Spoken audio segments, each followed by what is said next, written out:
welcome to a Buy Round podcast special. I'm James Graham, and in this 10-part series, I'll discuss the biggest, most talked about topics around our great game. Rugby League Roundtable.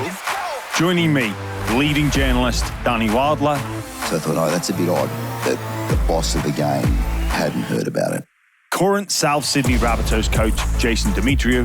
A powerful try. Former Premiership winning CEO Shane Richardson. You've got to make some really unpopular decisions. And Cronulla Sharks captain Dale Finucane. And the Sharks are off and running. Today we're going to be looking at all things expansion. We're at 17, we go 18 or beyond. Rugby League Roundtable. Today we're going to be talking all things expansion. Bit of a hot button topic at the moment. Do we go to 18, to 20? What's the time frame? Is it PNG, Perth, North Sydney, Adelaide, New Zealand, Brisbane? Where do we go? I know a man who's got a lot to say. Danny, I saw you lean in there.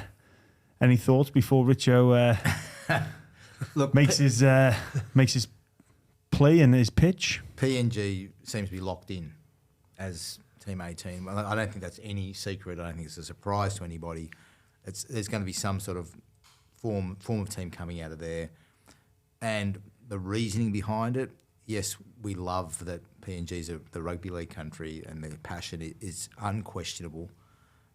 I just can't get my head around the fact that rugby league is being used as such a political vehicle. Why rugby league is the weapon against China in the Pacific, I don't know how that helps our game. I get the injection of money is going to be good, but I just don't know how it helps the sport here of rugby league and why it's so blatantly obvious that, yes, millions and millions will come in. I get that's important, but I don't like the feeling of it for some reason, that the government, sport and politics mixing so strongly.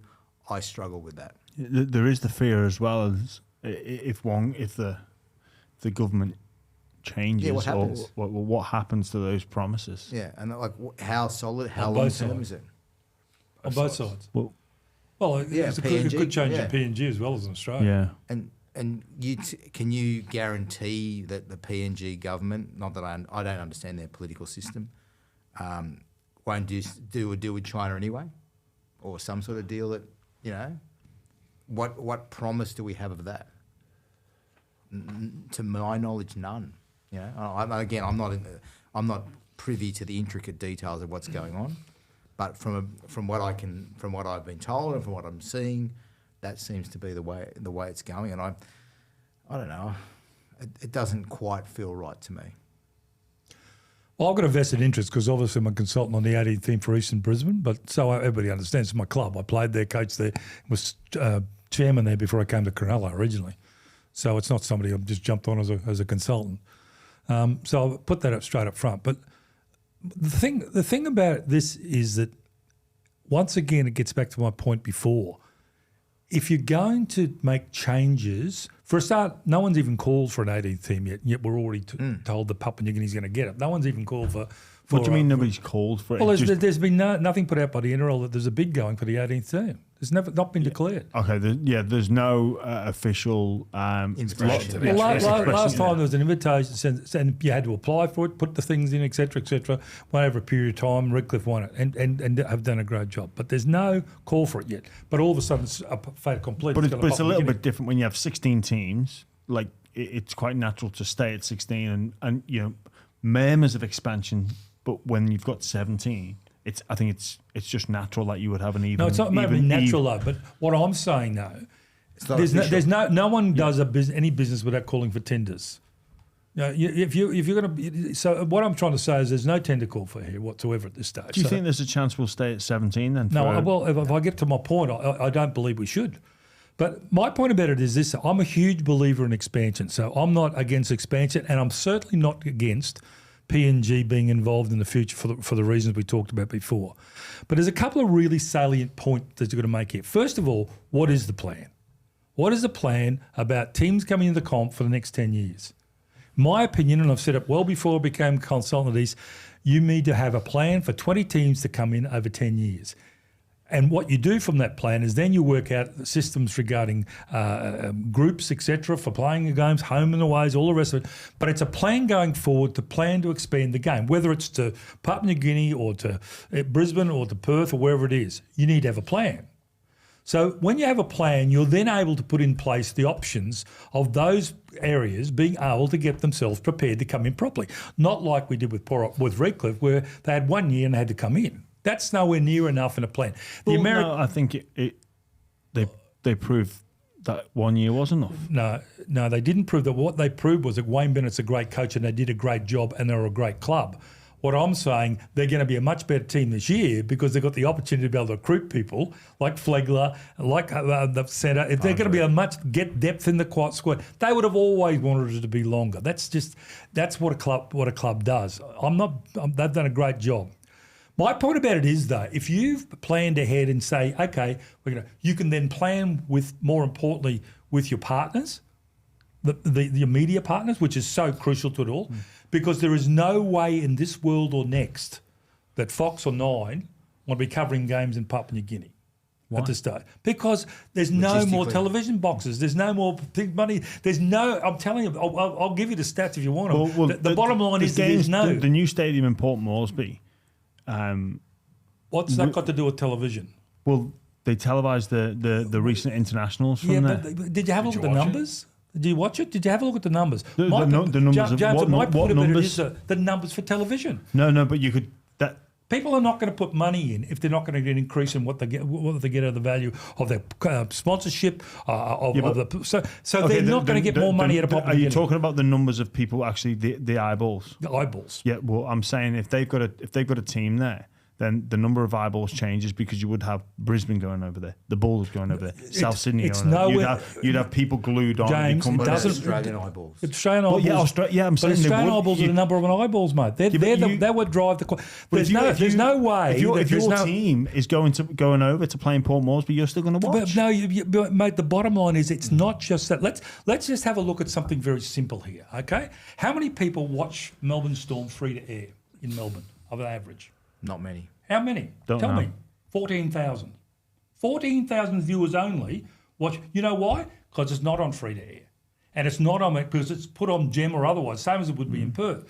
My point about it is the television audience won't grow enough to make I know this because I know the media things. So there's no way that growth will come. So that's the first thing. The second thing is this. If we're going to the government's going to give $60 million from the defence budget into pathways of rugby league, how much is going to go to rugby league pathways? And how much is going to go to Papua New Guinea? Because at the end of the day, we're dying on the vine. We're cutting back what we're doing in the country. We're cutting back in our pathways.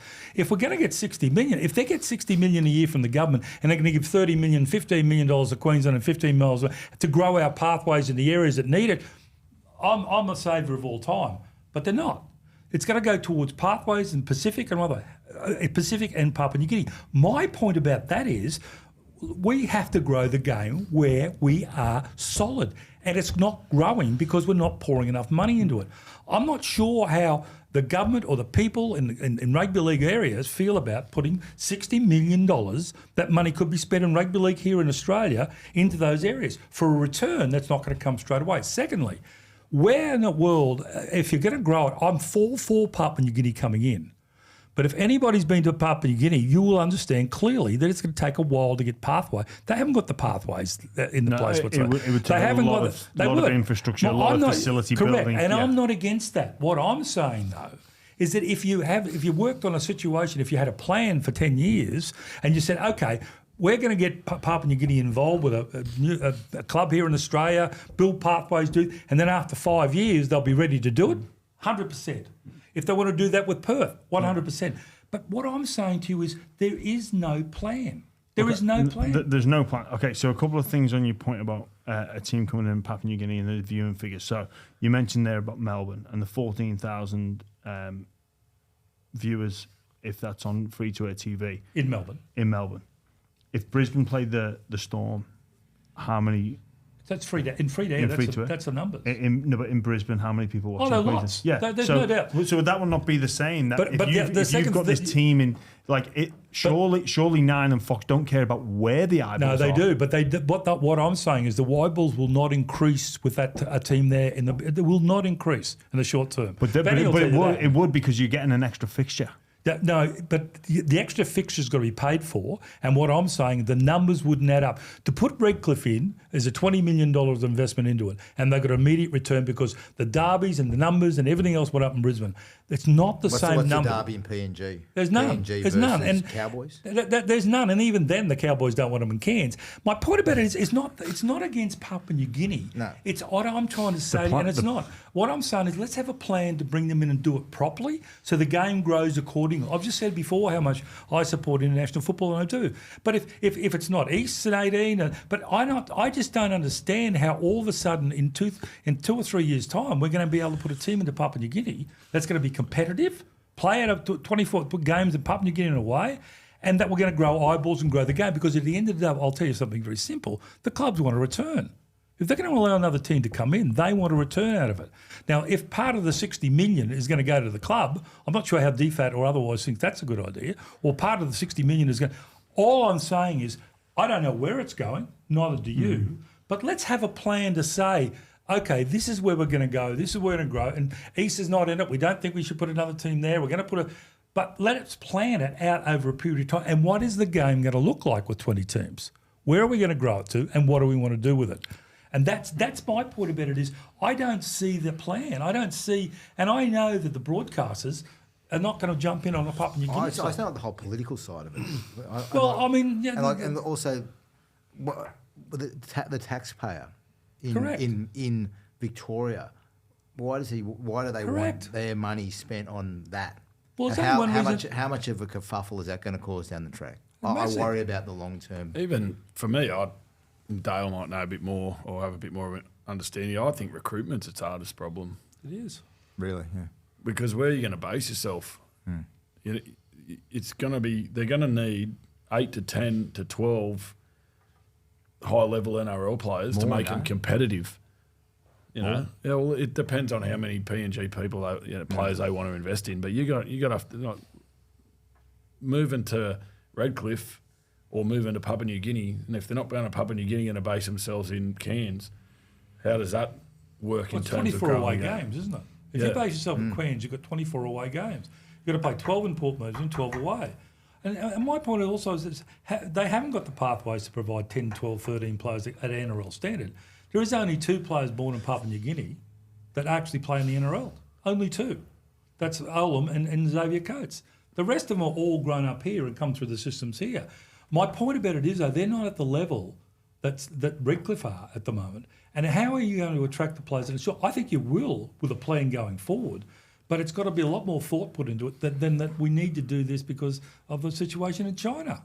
I mean, that's not the reason. That's not the reasoning we should be expanding our game. We should be growing our game to get more participants that can play in our game. And I know that they've got the map for it, but the infrastructure's not there at the moment to be able to come in. If they want to come in later on, or we map it out, and I don't care if these aren't the 18 team, but I just want to see the plan for 20 teams, what it looks like, and how we can build towards it. There just appears to be better options, like strengthen Queensland, another team potentially. Go back to Perth, another team in New Zealand. I just feel like, I'm not anti Papua New Guinea or anything. I just feel like I don't understand why, apart from the money. For me, if they went to Papua New Guinea, they got to justify basing themselves in Papua New Guinea. Yeah. And like have an identity there. 100%. Yeah. I mean, that's where the power is going to come from. We just talked about it before, Richo, about how emotion drives our game, and because people and they'll love have it. Strong emotion there. And there's a high percentage of PNG people living in Cairns. I understand that, but man, how powerful to be to have a team based in Port Moresby, there's more and the difference it can make. Living in southwest Queensland 3 times more than in Cairns. Really? Living in, I got the numbers. I can give them to you. 3 times more. Once again, I'll make this statistic to you too about pathways, okay, and how long it's going to take to set pathways up. I'm all for pathways in the Pacific. I made this point. How many players are playing in the NRL who come from the Pacific, who were born in the Pacific? There's not many, no. 17. There's 2 in Papua New Guinea. The biggest one is 7, and that's with Tonga. There's only 17 players who were born in Pacifica who play in the NRL. But even those, they moved to New Zealand at a younger age and then moved to Australia. And Australia. Well, then surely the argument would be, look at these untapped resources. Like, and I know you'll say, like, well, look at areas of southeast Queensland or wherever, but you go, okay, we've got this huge population of people with no avenue to first grade, absolute or very. What are the huge population of people? Do you know what the population of Tonga and Fiji is? Do you know how many people are in southwest Queensland? There's 1.7 million in the area in southwest Queensland. Tonga's got 260,000. Fiji's got about 280,000. You're not talking about... Now, Papua New Guinea's got 10 million. Wow. That's a different world. But again, it's not based around Port Moresby. The 10 million aren't in Port Moresby. And that's my whole point about it. You've got to make it a national team. Correct. If you're going to go to PNG, and you've got to set up pathways programs, and you grow the national team across PNG. Basing yourself in Cairns, a team that flies in, has a game and flies out. I just don't see how that's going to grow and drive the emotion of the PNG people. Well, don't get me wrong, initially it will, but long term, when has a team done that? Look at the effect New Zealand Rugby League suffered when New Zealand were over here in Australia playing in COVID times. You know, the game suffered immensely because they weren't in New Zealand. As soon as they went, look at it this year when they're back in New Zealand, the numbers are huge. I'm all for. I've been to PNG and I've coached against the PNG side and played over there, and I'm all for a franchise team there. But if it's going to go there, then own it and make it work in PNG. And if you can't, then for me, it's not an option. And you're right, from your point too, Richo, like, it'd be a logistical nightmare if you're basing yourself in North Queensland playing away games every single week. Like, you're 24 games and you don't really have a home game. So to your point, JD, as well, like, you have to have it based in PNG because you've got to have that real connection to it as well. Yep. You can't have a connection to somewhere where it's your location's here but your team's in PNG. And secondly, the Cowboys have got a franchise. But they've got a signed agreement with the North Queensland is their area. So, and they've already come out and said, we don't want our team in Cairns. So it's a logistical kind. So even if you can convince your family to move to Cairns, and by the way, I'm going to be away for 24 weekends. How's Dale going to go with the transfer? Oh, God, if Dale would need 10 years to sort. Like, he needs to sort out all his kids' schools. How are we possibly going to move? And I've coached in Cowboys, and it's tough going away every second weekend, you know. And the Sydney teams are a bit spoiled in that area, you know. We get Melbourne were the same, but to go away every weekend for 24 weekends, and then the PNG, they've tried it with the Hunters, at just putting them in a base away from their families. It didn't work. So, even from a performance standpoint as well, like, you look at the different protocols you have around travel, like you might train with a little bit less intensity that week, or the volume might come down. If you're on a flight every weekend, like, that's going to impact you massively from a performance standpoint as well. Well, JD, you speak there about setting up in Port Moresby. Now, one of the issues will be players relocating there.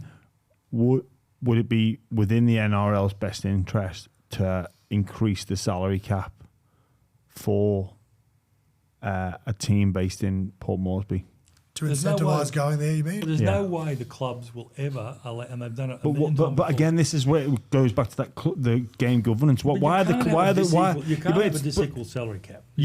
But for a situation like this, for the greater good of the game, the greater perhaps good of the that game, you could put the money in South with Queensland, put the money in New South. Well, why do you have to be mutually exclusive? You could have both. It doesn't have to be. But what AFL do it, don't they? That's exactly right. What I'm saying, it doesn't have to be. But what I'm saying is, what is the plan around bringing this? The logistics we've already spoken about. I'm not against them coming in. I'm saying to you, what is a plan that can work this win with 24 weeks away, playing in a Papua New Guinea, relocating players? And I can't wait for the Players Association to get involved with that. But at the end of the day, my point about it is, I'm not against PNG coming in, but what I'm saying is, I don't understand why we haven't got a mapped out plan for this involvement over a period, not just we're going to put a team in.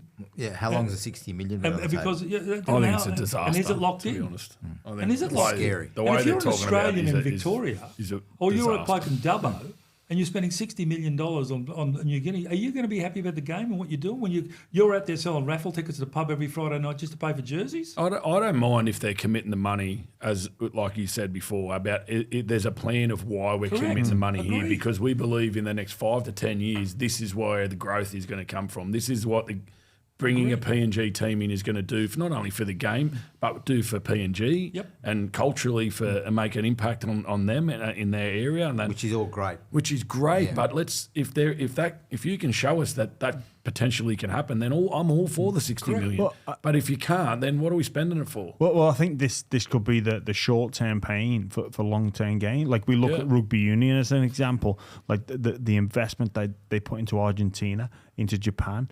into Italy. Like people laughed within our lifetime about those teams competing in international, but not with the correct investment, but with nobody's time. talking about not investing. We're talking about the timing and the planning for it. People didn't just go out and give Argentina $60 million and say, we're going to keep the British out of here, government money, to do it. I mean, it didn't work that way. And I know there was a plan. Yeah, and they came through lower divisions. If they can do something like that, then why not? You spoke about the population and and where it's going to be, and obviously I don't understand the government side of it, but there's a lot of boxes that can be ticked for a franchise to be based in PNG or be connected and play a couple of games in Kent, or perhaps partner with a North Sydney Bears, because it doesn't look like North Sydney Bears are going to be entering into the competition anytime. Let's go back a step on that for a start. The first thing we did last October, not this October, last October, the year before, we sat down with the bid group at East and we put a joint venture package together for exactly what you're talking about.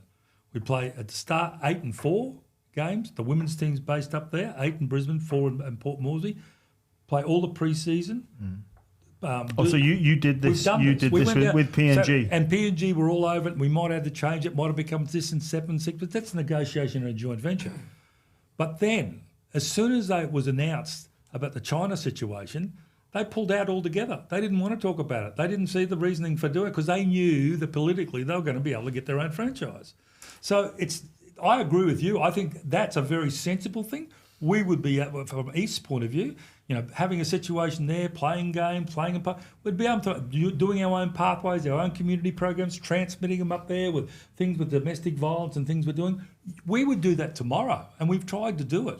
But they've now got it locked in their minds that they're going to get guaranteed this franchise. That's the thing. I don't quite get that. Guaranteed that they're going to get a franchise in a 10-year plan, I get that. But what I'm saying is I just don't know how you tick the block off and go from there. We need to see the plan. So it does seem as though they're coming in. Perhaps we'll go to 20. If it does get to 20, do you see like in the conference style system coming in? I do. Years ago, the great Taus Noyce and Richo doing, we worked out the illegal draw. So what we did with the draws, which people probably don't know to this day, but we actually sat there and worked out, well, if St George play South twice a year, home and away, that's great for the Gates. If North Queensland play Brisbane twice a year, that's great for... So we just rigged the draw so that we could actually get those games. And that's what we're talking about here. Talk about creating conferences where you're able to play teams that are local derbies consistently. So you're guaranteed you're going to play Redcliffe twice if in the Brisbane. You're guaranteed you're going to play Queens at North Queensland. You're guaranteed you're going to... So I think the conference system, if you've got a 20-team comp, is the only way to go. Also, you could narrow it down even further if you wanted to, the northern regions, southern regions, et cetera, with what we're talking. That's what I'm saying. The game has got so much potential and opportunities to change the way we think about things, including in co-partnering, I don't question any of that, but it's got to be mapped out, and this is what we're heading towards. And when we get to 20, this is what it's going to look like. And then the broadcasters get into it. Have we got players for 20? Pardon? Have we got the players? No, I think we have, mate, because... people said Redcliffe wouldn't be competitive. Yeah, but they have been. Yeah. And they have been, and they'll be more competitive this year. I mean, the two players they bought are marquee players, and one in the middle and one in the centres. We are constantly, we constantly have these young players coming. Look at the fullback from the Sunshine Coast, which was playing on the he's been playing on Sunshine Coast for 2 years. Came through Melbourne. He's only one of the few. My point about it is, though, there are players out there looking for the opportunity to be able to go to the next level. And your point's one thing I do agree with you about Harry Grant. The higher you play, the better you play. The better players you got around you, the better you play. So there's an enormous opportunity, but it gets back to the pool too, though. The argument again, if you've got 9,000 at Penrith, you've got 3 times the amount of chance of getting a junior come through there. If we grow our pool to increase our pool by a third, we're going to get a third more players coming through at the elite level. Not a third more numbers, but a third more of the elite player. I think that's where we got to have the plan through the expansion. Correct. Like, does expansion obviously bring more eyes to the game, but does it grow participation? Yep. And if it does, how are we going to make sure it grows participation? Yep. That's where I think we can use expansion in our favour. Like, we got to have a holistic view of how we're going to grow the game through expansion. What do you think is the most important attribute of an expansion? Do you think it's eyeballs, participation? I think having a strong area where its growth participation is important for sustained success. It's not important initially, but it's definitely important for you. People want to see their locals coming through. Like, in the next few years, the Dolphins will want to see people from the Redcliffe area come through their pathway system in the first grade. That's still a real passion. You know, you look at the Sharks and the young kids who come in. The locals love that. But and the locals at the club. Bulldogs are the same. They love to see their local kids come through. What I love about record, the under 7s through the first grade, they've got teams all over the place, and they grow. Brisbane don't. They don't have the pathway that going through there, and neither do Papua New Guinea. But it's not. Brisbane will spread their pathway, and that's what more teams is doing, and that's why other clubs are starting to do that now. They're starting to spread their resources out, and they're touching other areas because they know we got to spread our wings here. Otherwise, we can't just rely on just our area. So that the expansion of the Dolphins has probably created that club's desire to go, okay, we got to spread our wings, which again has been good for the game holistically. Yep. But again, I go back to it with PNG. How does it help us? How do we use the PNG team coming in to expand the game? And how do we make sure that in 10 years' time there's a strong PNG side functioning inside PNG? Correct. If we've got a plan to do that and you can sell it, then that's great. I'm all for it. I think it'd be a special place to have a team if you could pull it off. There's lots of logistics to put in place for that to happen. Huge. But it's doable, right? It's doable. It is doable. I agree, it's doable. And I think there's a better atmosphere to play in front of. It's unbelievable over there. Yeah, I think to your point about is there enough players, Danny? It probably links back into that player movement. And if we went to a draft system, we could, which I would, as a commentator, would love now, an expansion draft, which we've seen happen in the States where players get because like, you know, you could protect. Imagine saying to each club, you get to protect 5 players. Yeah. That can't go to, and everyone else is free game for the expansion draft. It would just be. You two could co-host it. Would. And you know, can you imagine how? Could you imagine, JD? You've got to pick 5, and then the 6th person's like, well, hang on, you let me go. Yeah. Like, be some tough combos. I think you do feel like it places less importance on, like if you're picking your 5, and then those other people will feel like, oh, you don't care about me. Do you feel like that would be? They're just tough conversations you've got to have, Dale. They wouldn't be as tough though because it's I mean, it's the only same 5, for so every it's not. club. If you're just patting 3 players, you're going, oh, here's my favourite 25. Yeah. You 5. No, you know what I mean? you protect only 5. Yeah, no, that's what I'm so saying. the other 25 be like, oh, I might be going to Port Moresby. Let's check out the daycare situation over there. No, I'm saying that conversation is easier because you've got only a small amount that you're protecting, as opposed to, I want to keep 25, but you 5. That means it'd be so much fun for everyone in the media. But that's what we did in Super League. Remember that? You had to give up 5 players. So you said we were walking into us saying, well, you, because we weren't loved. This expansion conversation is going to continue to grow, and lots of strong bids and lots to be excited about. The game isn't just going to PNG or a second team New Zealand or to Perth. We're going to the States. What are our thoughts on that, JD? You're taking a team over there. He's really excited about it too. You know, we see options of potential future growth for PNG. I spoke about the investment in Argentina, Japan, and all the rugby countries that now have strong representation in rugby union. America. What are your thoughts on where this could go? Yeah, I'm not sure where it goes. I'm not sure the reasoning why we're doing it. I don't really understand. I'm sure there's a logical reason. So in terms of you being the coach, no one said, oh, this is why we're going. It's just we're going. get your we training just said ground. we're one of 4 teams that are going. So Yeah. Well, there's a reason for that, isn't Gambling there? dollar. Not just a gambling dollar. Well, Why we would got- you choose South Sydney and Manly to play? Well, Russell yeah, there's Crowe, just- Hugh Jackman. There's yeah. some interest to help Yeah. drive the interest over there. So I understand that. And I get why we're one of the teams that are going. But for me, it's about embracing the opportunity to grow the game and then going over there and making sure that we represent the game, not only the game but ourselves. It's not an exhibition game. It's round 1. Yeah, that's You know, important the as well. difference. That's That's the important. difference. You know, And and it's 5 years. yeah, and it's as a player, and as a coach taking the team over, it's quite a privileged position to be in.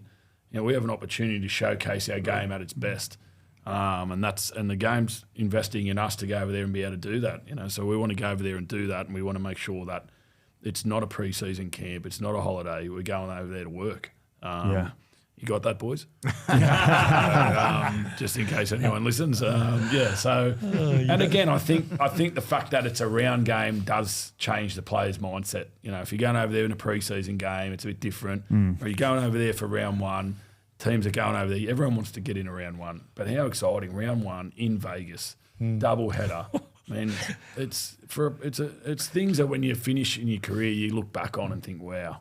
Hopefully, we go, wow, what a win. You know, You'd be all right going over there, Dale, if LA came into the competition or That would have been the least of my worries. I'd be, no, Going to be over fair there. though, I do think it's a great opportunity to grow the game. Like, imagine if the American market really embraced and loved our game. Like, I feel like America love the physical nature of sports. They love NFL. They love ice hockey. They love that sort of combat type sport. And I just feel like if we broke into that market, the ceiling's the limit for what could be achieved. I would just love to see that. Yeah. Well, I think it is the way a lot of sports are going now, especially those sports that tend to be limited to singular countries. So you look at the example of the NFL. They take games to London. They're taking games to, I believe, Germany as well, Spain. They're seeing that they've got they've got an advantage that there is a slight fan base there, but they see the value in it, having those fans see them live. But even just the way that our game's played, like we've got the no contact. You always hear about, you Aussies are crazy. Like you don't wear the helmets, you don't have the pads on. It's a continuous game as well, as opposed to the one game. So I just feel like they'd really enjoy the nature of our game and that it's just live ball. If you can get their minds around it somehow, I don't know how you get their minds around it, and if you can convince them to give it a go, I think they'd love it. They'd absolutely love the sport, the way it's played, like Dale was saying. But the idea of cracking their heads open and making them watch what rugby league is and what it is, and learning something new. I mean, they call their teams world champions and stuff. I'm worried they've got an insular mindset and they're not willing to embrace a sport like ours. And that's the hard part, just getting them to be in some way invested. I don't know how you get them invested, but I think you have to get them invested in it, and you've got to get this. You've somehow got to get Latrell Mitchell on the talk shows, it's got to become almost a human interest story. If you look if you look at some of the recent sporting documentaries on Netflix, the influence that has had. So for the interest now in cycling is through the roof, not because of anything different that these athletes are producing on the track. It's a human interest story and exposure. Same with Formula One. Formula One in the States was nobody wanted to. Tales of Tiger Town to watch. Yeah. Well, imagine become a hero. Formula One show on Netflix is just unbelievable. The popularity has never been. My daughters are watching it. Yeah. I'm like, you're watching F1. Do you think maybe those guys who are watching our sport over there and who aren't quite good enough to crack it in the college football or the NFL, like that could be tailored towards those guys and go, let's target them and transfer them into playing rugby league, and the guys who miss out on that, and slowly over the course of a decade, that pool grows and those guys start to play our sport. With and it half grows a in their dozen country. players, half a dozen American players somehow were recruited. It might get some amount of interest in some states, but I just feel they're very invested in their own sports. Like really, Our game is In the words of the great Russell Crowe, tough gig. Very tough gig. But the only, I suppose, positive to that is the NFL's played in our off season. So we're going over there when the NFL finishes. We're literally playing round one a week or 2 weeks after the Super Bowl. In the venue, yeah. So we're not competing with NFL. We're giving people, hopefully, that love NFL something else to watch. And I like what I do like is that we're not going over there for a 1 year hit and run. We're in the game. Peter's invested in giving it a good crack, and I think that's probably where we'll see the benefit. It's important that there's 2 points on the line as well. It's hugely important. From our perspective, I'm talking, how do we get them, how do we get there? I mean, it's going to take a marketing genius to... I did read the media, and whether it's true or not, but they're trying to get other athletes, NFL players, to promote our game. So they're looking at getting Tom Brady to, endorse our product as well. So I guess a combination of watching the game and getting other athletes to endorse it might help us, towards maybe the game. take some of the $60 million from PNG and spend a bit in America. I think we are already. Because there's no profit in this. To make me very clear, there's no profit. In going to the States. There's no profit. That's a very expensive. That's another thing. Like, is it not? Is it we not one of haven't those? seen the balance sheet of what it's going to cost to do it and what the bottom line is. But any business you would know, you've got to. Yeah, but you got to spend money to make money. I didn't say that wasn't the case, but any business also has that as a part of their business plan and shows everybody why they're doing it, and that's the reasoning behind it. What do you think the reason behind? Because we haven't seen. No one knows what the cost of doing it. What's your personal belief in why we're doing this? Well, I do. My son coached the USA, so I do know a bit about the American football and how hard it is over rugby league over there. But it's a personal thing. I mean, it's an expansion thing for the game. It's a huge thing for the gambling houses, massive. So at the end, in what way is it? Because the opportunities for gambling from America in internet gambling or otherwise into Australia is massive. So they need another sport to be exposed to. Sports betting's opening up there, from what I understand. I'm not an expert in that area, but it's becoming an option now for Americans to bet on all sorts of sport, including, I guess, rugby league. And that's, Peter V'landys is what they call him, the horse guy. Yep. He's got that. Oh no, it's smart. There's no doubt about that. That's the biggest that gambling. That's what it looks. So gambling revenue. So it would be, we go to the States. We have, there's I've seen this game. I kind of know what's going on, as opposed to say AFL, where it's like I've never seen that in this country before. One of the biggest sports gambling in Australia is based on European basketball. Really, millions are spent. No, we're not. So that's what I'm saying. We love a punt, though. Well, we do, but what I'm saying is... And if you do it with Labros. So look, there's smart ways of doing it. I'm not against it at all. I'm an expansionist. I believe in these things, but at the end of the day, I'm just still a accountant at heart. I like to see a business plan and what we're going to spend it on. Jack, can you see the day when there's some bloke in a Texas bar going, I want to back the Dolphins against the Rabbitohs at $4.50? Well, I'll put it this way. Unless he's at my hole in the cemetery, that's not much chance of me seeing it happen. I'll be long dead by then. That's the idea behind it. So. I think it's a great. Anything that we do to expand the comp game, I'm absolutely supportive of. My point as always is just as long as we take care of the game itself. I'm excited from a coaching perspective. I think it's going to be a great. It's going to give you some challenges. The field's 5 metres narrower. What? Yeah. 5 metres. 5 metres, yeah. That's a lot. I love it. So it's just little things like that just make it interesting in terms of your prep and how you're ready for it and how you plan. It's What's just the surface? I'm not sure. I'm pretty sure it's grass. And that's been one of the challenges we found trying to find training facilities over there is there's not a lot of actual grass surfaces. So you're in San Diego, aren't you? Yeah, I'm pretty sure we'll be based in San Diego, yeah. You've got to pick. I think the Olympic Village there or something. Yeah, it's I'm great, not sure, great place. Yeah, it's certainly exciting to see where this road goes, and undoubtedly it's gonna cost money to go, but I think we'll see, hopefully we see a return on investment. Yeah, I agree. That's exactly what it is. What is the return on investment? Well, we'll finish up this segment with it's hard to say keep or get rid of, but we got. I'll go on, Dale. No, you can finish. No, I was going to say, all right, we all get to bring in one team from one area. Oh, I like it. We know where Richo's going. So, New South Wales, South Coast. Bigger. Where do we go?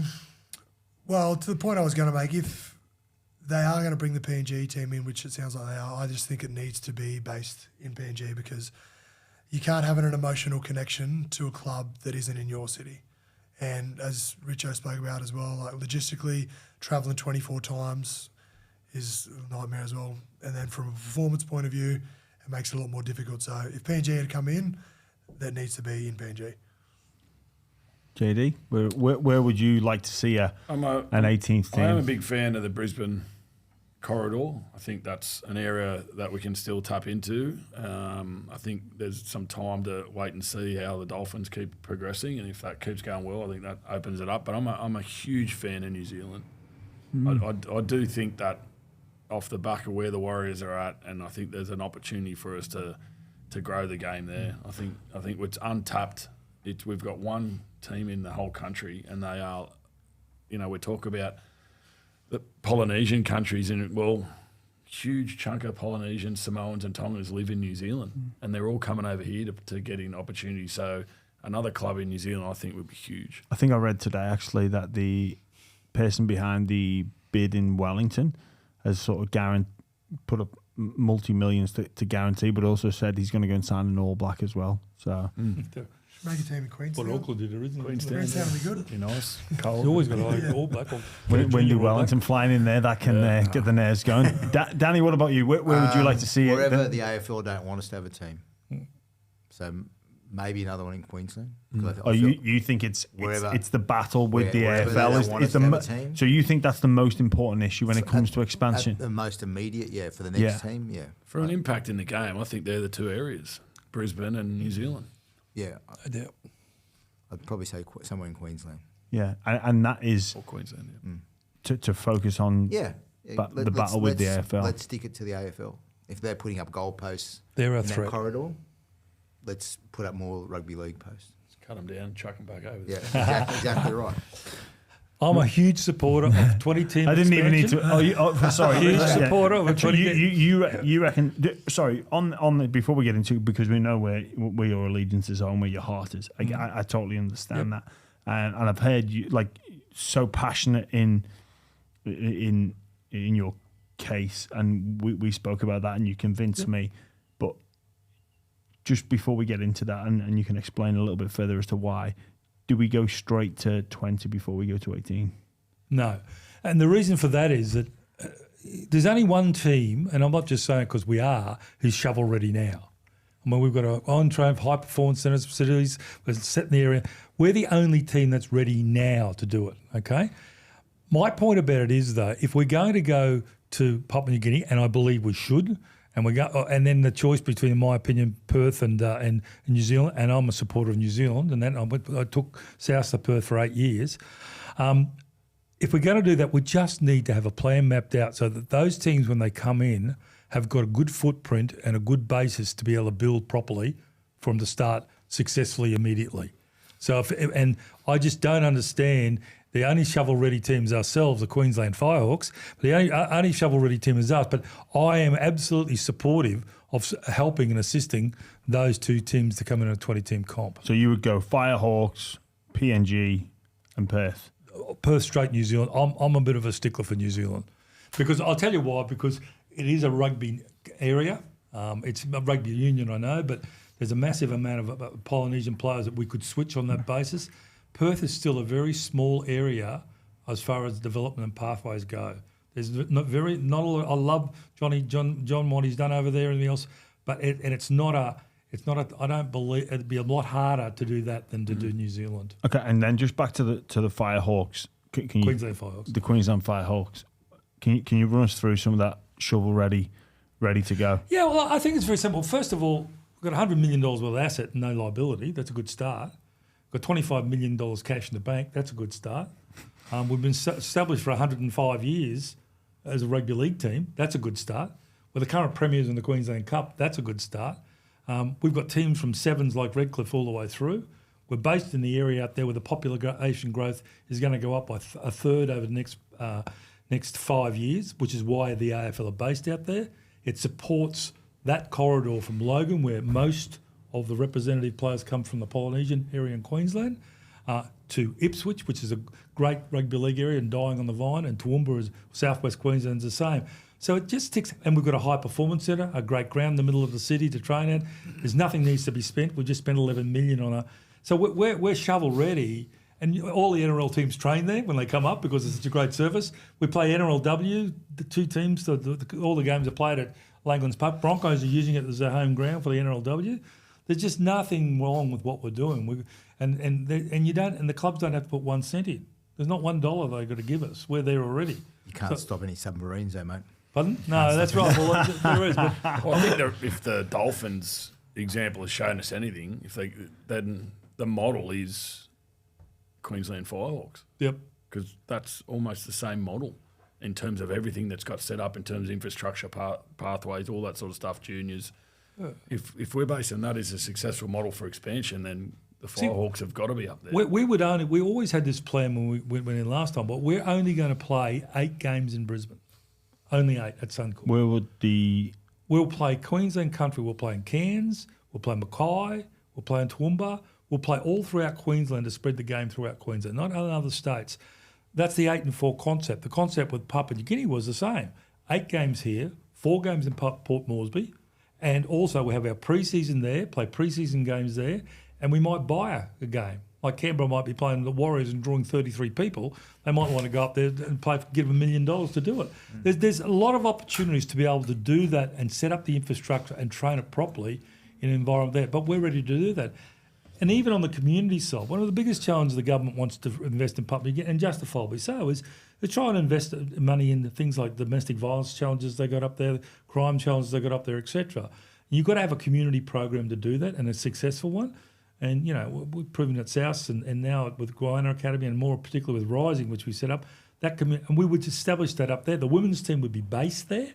They wouldn't come out of there because they are successful. They could be successful in NRLW now, the women's side, but they would be the ones that would be going out doing the stuff in the community to get awareness about things such as the. So there's a whole lot of ticks of boxes, but the bottom line is we don't need 1 cent, $1, anybody giving us anything to start this up in any way, shape, or form.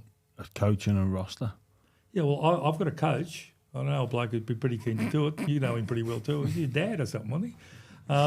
But yeah. So and there's no doubt that in my opinion, the board gets his vote in vote. But there's no way in the world that we wouldn't get the old fella lined up again for another hit and take it out there. In my opinion. But I mean, the bottom line with Wayne though is it's simply that he knows the things. He knows about pathways. He knows about building clubs. He's not going to be around forever. He knows that. I'm not sure about that, by the way. But and he's a great Queenslander. So there's no downside. That I'm not sure. Well, that was a downside, but I'm not sure though that Wayne's going to move to Port Moresby. Just a feeling I've got about it. That's all. Well, if Dale Good goes, case, Richo. No, I know that Dale won't go. If you're thinking of getting Finucane, get in nice and early. Well, daycare's in. I'm sure Wayne is in daycare, is he? Oh, I don't know. It's just Dale getting daycare. All right, well, that's just a great way to wrap this up. Thanks for another great episode, guys. That's all things expansion. It's exciting. America 1820. I guess we'll see. There's some strong bids out there, but Richo, I think you've sold us all. Thank you. It's not you are going to sell us, a little bloke called PVL. I was wondering all them notes before Richo. Okay, well, what an episode of the Rugby League Not So Roundtable. We couldn't get a fan on the table with us, but we do like to hear from our listeners, from our fans, and thank you for everybody that sent in a question. We're going to look back at the future of the game and answer some of your questions and comments from that. So first off, we've got JR Pete on YouTube. Rule changes I'd make. Okay, let's see what JR has to say. Number 1, increase the bench interchange back to 12.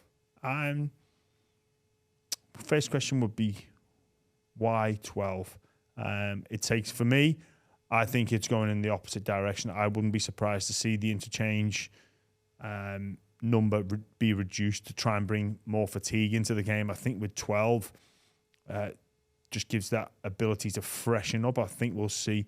I think if we were to go back to 12, we'd see bigger and bigger athletes, which comes at a cost. And I think that the effectiveness of the game wouldn't be as great. It would take away some of the skill and the brilliance that these halfbacks can expose and utilize. Thanks to the fatigue that come into the big guys, I can only see the interchange reducing. So I disagree with you on that one, JR. Pete, bunker to call tries only. I'm liking what you say. I'm a big advocate for that. I don't like bunker interference. I think we could all live with if an act of foul play is committed and not seen by the match officials, it be dealt with after the game. I think as long as we're all aware of that, the messaging is strong, I think we could all live with that, and then just let the bunker call on tries and only tries. I'm with you on that one. Straight fed scrums to ignite competitiveness in scrums. Now, JR Pete, I need to think about this one. Look, I like what you're thinking, and I agree. I like that. The ability to win the ball back, like the strip. So the one-on-one strip came in, and that's a genuine opportunity for a turnover in possession. And I think your idea is correct, but I think we'd create an absolute mess. Unfortunately, the scrums would take longer to conclude. They'd take longer to carry out. We'd see it become a bit of a mess. Rugby union, they obviously have competitive scrums, and sometimes that can take over. I also think, mate, if we were to have competitive scrums again, the tactics would just be completely changed in how we approach the game. I like your idea of more contested rucks, contested ball, the ability to change possession, but I don't know if competitive scrums will work. Now I have some time to think about it. All right, we've got Narim on TikTok, whose suggestion is to take away the captain's challenge and keep the clock going at all times. I have to disagree with that. I think of the recent rule changes or the recent added rules, I've actually enjoyed the captain's challenge.